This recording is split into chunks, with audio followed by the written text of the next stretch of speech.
राजू और कविता की शादी बड़ी सादगी से हुई थी।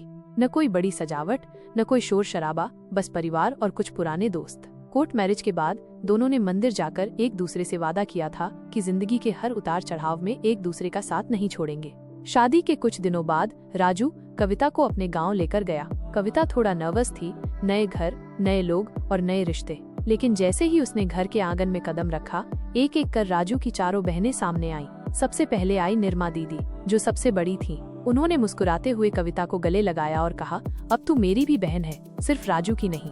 फिर आई सुखा, जिसकी बातों में मीठापन था और जिसने आते ही कहा, भाभी चलो पहले तुम्हें हमारी छत दिखाती हूँ, जहाँ हम बचपन में पतंग उड़ाया करते थे। जसा थोड़ी शर्मीली थी, लेकिन कविता को देखकर उसकी आंखों में अपनापन था। सबसे छोटी थी हविया, जो चुलबुली और बातूनी थी। आते ही बोली, भाभी राजू भैया को हमसे ज्यादा प्यार दोगी तो नाराज हो जाऊंगी।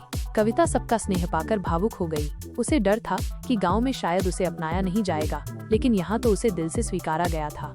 शाम को घर के कोने में बैठा एक छोटा सा लड़का कविता को लगातार देख रहा था। राजू ने हंसते हुए कहा, ये है मेरा छोटा भाई कन्हैया लाल। ये बहुत शरारती है, लेकिन दिल का बहुत अच्छा है। कन्हैया लाल ने धीरे से कहा, भाभी अब आप आ गई तो भैया कम अकेले लगेंगे। राजू ने सबको देखकर मुस्कुराते हुए कहा, अब मेरा घर पूरा हो गया। शहर लौटने के बाद कविता और राजू ने एक छोटा सा किराए का फ्लैट लिया। दोनों काम पर जाते, लेकिन शाम को साथ बैठकर घर के काम करते, बातें करते और वही कॉलेज वाली चाय फिर से साथ पीते। कविता जब थक जाती तो राजू बिना कहे उसके लिए खाना बना देता, और जब राजू परेशान होता तो कविता उसे बस चुपचाप देखती और उसका सिर अपने कंधे पर रख लेती। एक दिन राजू ने कहा, कविता क्या तुम कभी सोचती हो कि ये सब सपना है? कविता ने मुस्कुराकर कहा, अगर सपना है भी तो मैं चाहती हूँ कि ये सपना कभी न टूटे। समय धीरे धीरे बीत रहा था। त्योहारों में राजू और कविता गांव जाते, जहां निर्मा दीदी, सुखा, जसा और हविया हर बार कविता को अलग अलग तरह की मिठाई खिलाती। कन्हैया लाल अब कॉलेज में पढ़ने लगा था, लेकिन आज भी जब भाभी आती तो उसे स्कूल का लड़का बनकर उनके पीछे पीछे घूमता।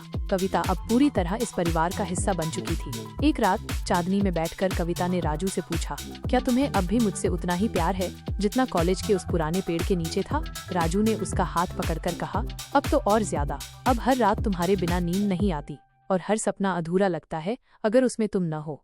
और इस तरह राजू और कविता की कहानी चलती रही, हर दिन में थोड़ा प्यार, हर रात में थोड़ा सपना और हर रिश्ते में भरपूर अपनापन।